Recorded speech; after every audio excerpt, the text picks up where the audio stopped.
Welcome to Sumathi சமையல். நம்ம வீடியோவை பார்க்குறதுக்கு முன்னாடி நம்ம சேனலை சப்ஸ்கிரைப் பண்ணுங்கள், பக்கத்தில் இருக்க பெல் பட்டனை ப்ரெஸ் பண்ணுங்கள்.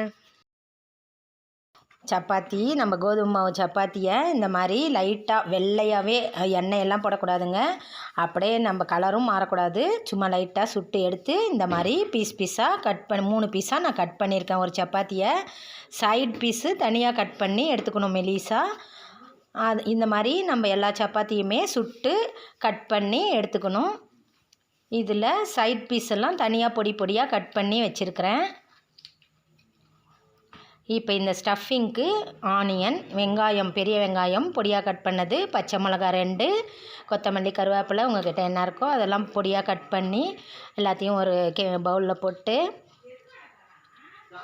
இது கூட உப்பு போடணும். உப்பு, மிளகாய் தூள் போடணும், கொஞ்சமாக தனி மிளகாய் தூள், பச்சை மிளகா இருக்கிறதால கொஞ்சமாக போதுங்க மிளகாய் தூள். லைட்டாக கரம் மசாலா போட்டுக்கோங்க, எல்லாம் ஒரு அரை ஸ்பூன் போட்டால் போதும். இதை நல்லா மிக்ஸ் பண்ணிக்கணும். மிக்ஸ் பண்ணிவிட்டு இப்போ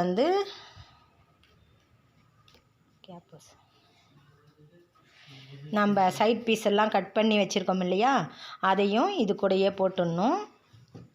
போட்டுட்டு இதிலேருந்து இப்போ கொஞ்சம் தண்ணி வரும் இல்லையா, அந்த தண்ணி வர்றதுக்காக நம்ம ஒரு ஸ்பூன் ரவையை சேர்த்துடணும். ரவையை சேர்த்துட்டோம்னா அதிலேருந்து வர வாட்டர்லாம் அது அப்சர்வ் ஆகிடும். அந்த ரவையை ஒரு ஸ்பூன் சேர்த்து இதை கலக்கி வச்சுக்கணுங்க. இது ஒட்டுறதுக்காக மைதா பசை ஒரு 2 ஸ்பூன் மைதாவை தண்ணியில் கரைச்சி அப்படியே வச்சுக்கணும். பாருங்கள், இந்த மாதிரி இதை மடிக்கணும். இந்த ஷேப்பில் மடித்து, இந்த மாதிரி ஷேப்பில் மடிக்கணும். உள்ள ஆனியன் நம்ம ஸ்டஃபிங் ரெடி பண்ணி வச்சுருக்கோம் இல்லையா, அந்த ஆனியனை நம்ம உள்ளே ஸ்டஃப் பண்ணி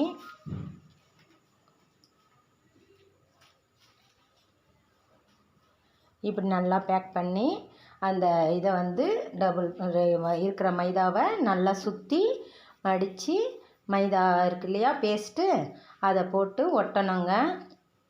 அந்த மைதாவை அதில் மேலே நல்லா அப்ளை பண்ணி ஒட்டிட்டு, அந்த கேப் ஏதாவது இருந்துச்சுன்னா அந்த இடத்துலையும் நம்ம அந்த மைதா பேஸ்ட்டையே வச்சு லைட்டாக ஒட்டிடலாங்க.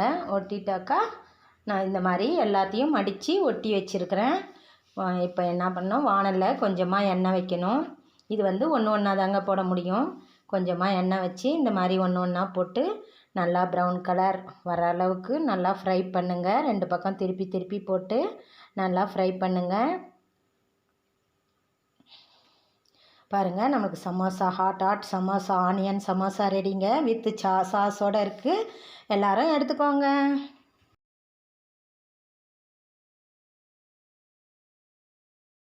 வீடியோ உங்களுக்கு பிடிச்சிருந்தா சப்ஸ்கிரைப் பண்ணுங்கள், பக்கத்தில் இருக்க பெல் பட்டனை ப்ரெஸ் பண்ணுங்கள், ஷேர் பண்ணுங்கள், லைக் பண்ணுங்கள், கமெண்ட் பண்ணுங்கள். தேங்க்யூ.